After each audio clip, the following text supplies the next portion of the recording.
పాలమూరు, జడ్చర్ల, షాద్ నగర్లోని నాణ్యత లేని కుళ్లిపోయిన చికెన్ను హోటళ్లకు తక్కువ ధరకు విక్రయిస్తూ అక్రమ దందాకు తెరలేపాడు ఒక ప్రబుద్ధుడు. పౌల్ట్రీ ఫామ్లలో రోగాల బారిన పడిన కోళ్లను సేకరించి ప్రాసెసింగ్ చేసి హోటళ్లకు తక్కువ ధరకు విక్రయిస్తూ ఘరానా మోసానికి పాల్పడుతున్నాడు.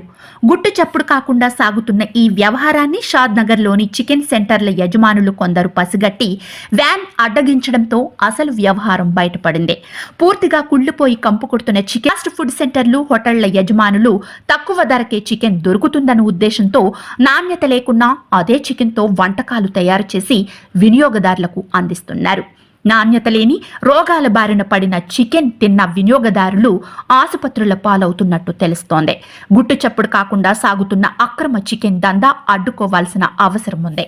అధికారులు మహబూబ్ నగర్లోను, జడ్చర్లలోనూ దాడులు నిర్వహించి అక్రమ దందాకు, చికెన్ దందాకు అడ్డుకట్ట వేసి ప్రజల ఆరోగ్యాన్ని కాపాడాలని కోరుతున్నారు.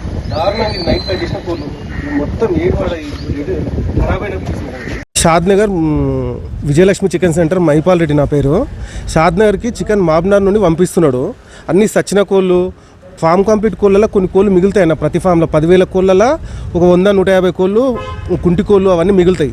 వాళ్ళు వచ్చేసి తక్కువ రేటుకి తీసుకొస్తారు. అవి తీసుకొచ్చేసి ఈ హోటల్కు అందరికీ మేము 50 రూపాయలు తక్కువ ఇస్తాం, 45 రూపాయలు తక్కువ ఇస్తామని చెప్పేసి సచిన కోళ్ళు అలా ఒక షాప్కి వచ్చిన 1000 కోళ్ళు నింపిండంటే ఒక 100 కోళ్ళు వస్తాయి, 70-80 కోళ్ళు వస్తాయి.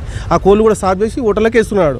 వేసి తక్కువ రేట్ వేసరికల్లా వీళ్ళకి 10 రూపాయలు మిగులుతుందని చెప్పేసి చికెన్ వేసుకుంటుండు. పబ్లిక్కి తెలియక మొత్తం పబ్లిక్ అంతా తింటున్నారు. ఆగమై హాస్పిటల్ అపాలు అవుతున్నారు. ఘోరంగా ఉంది సార్ ఇది. సార్ ప్రతి చికెన్ సెంటర్లో స్మెల్ ఇప్పటిదాకా షాప్ మొత్తం తీసిరు. బండి మొత్తం గబ్బు. ఆ చికెన్ చూస్తేనే అసలు ఈరోజు చూసినాం మేము. 15-20 రోజులు అవుతుంది ఆయన రాబట్టి. ఈరోజు పట్టుకున్నాం కనుక తెలిసింది.